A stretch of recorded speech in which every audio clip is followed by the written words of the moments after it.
வாங்க, சக்தி, மோதல், ஆனா கடைசியில கருணைய பத்தி சொல்ற ஒரு பழங்கால கதைக்குள்ள போகலாம். உண்மையான பலம் எதுல இருக்குன்னு இந்த கதை முடியும் போது நமக்கே நல்லா புரியும். நம்ம கதை ஒரு சண்டையில ஆரம்பிக்கல, ஆனா பயத்துல வாழ்ந்துகிட்டு இருந்த ஒரு உலகத்துல ஆரம்பிக்குது. ஆனா இந்த அமைதி ரொம்ப நாள் நீடிக்கல. சூரபத்மன் அப்படிங்கிற ஒரு அசுர சக்தியால இது சீர்குலைஞ்சு போச்சு. பயந்து போன தேவர்கள் தங்களை காப்பாத்த ஒரு சக்தி வேணும்னு வேண்ட ஆரம்பிச்சாங்க. அப்பதான் சிவன் பார்வதியோட மகனான முருகன் அந்த குரலுக்கு பதிலா வந்தாரு. அவரோட புனித ஆயுதமான வேல் ஏந்திக்கிட்டே அந்த அசுரனை நேருக்கு நேர் சந்திக்க போனாரு. ரெண்டு பெரிய சக்திகளும் மோதினப்போ உலகங்களோட தலைவிதி அந்த போர்ல தான் இருந்துச்சு. கடைசியில வெற்றி முருகனுக்கு தான். அந்த அசுரன் இப்போ முருகனோட கருணையில இருந்தான். சரி, இப்போதான் இந்த கதையோட முக்கியமான திருப்பமே வருது. அடுத்து என்ன நடந்துச்சு தெரியுமா?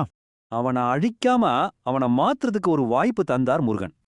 அவரோட சக்தியால அந்த அசுரனோட உருவத்தை ரெண்டு தெய்வீக வடிவமா மாட்டினாரு. பயத்தோட சின்னமா இருந்தவன் இப்போ தெய்வீகத்துக்கும் விழிப்புணர்வுக்கும் அடையாளமா மாறினான். அதாவது பெரிய வெற்றிங்கிறது எதிரிய அழிக்கிறதுல இல்ல, அவனை மாத்துறதுல தான் இருக்கு. இந்த கதை எல்லாருக்குமே ஒரு நீடித்து நிக்கிற பாடத்தை சொல்லிக் கொடுக்குது. இந்த கதை கேட்கறது ஒண்ணுதான். வெறும் வெற்றியை தாண்டி கருணையில இருக்கிற சக்தியை பாருங்க.